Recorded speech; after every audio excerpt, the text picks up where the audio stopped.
সরকার স্বাধীনতা পদক দেওয়ার সিদ্ধান্ত নিলেও তা গ্রহণ করছেন না বিশিষ্ট লেখক কলামিস্ট বদরুদ্দীন ওমর।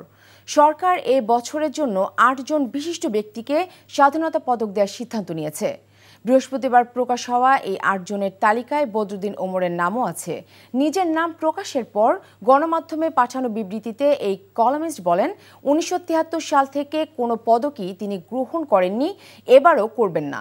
তালিকায় প্রকাশিত পদক প্রাপ্তরা হলেন মুক্তিযুদ্ধের প্রধান সেনাপতি এম.এ.জি. ওসমানী, বিজ্ঞানী অধ্যাপক জামাল নজরুল ইসলাম, ব্র্যাকের প্রতিষ্ঠাতা ফজলে হাসান আবেদ, লেখক ও বুদ্ধিজীবী বদরুদ্দীন ওমর, কবি আল মাহমুদ, কেন্দ্রীয় শহীদ মিনারের অন্যতম নকশাকার নভের আহমেদ, পপ সম্রাট খ্যাত আজম খান ও বুয়েটের নিহত শিক্ষার্থী আবরার ফাহাদ। ২৫ মার্চ আনুষ্ঠানিকভাবে এ পদক বিতরণ করবেন প্রধান উপদেষ্টা ডক্টর মোহাম্মদ ইউনূস।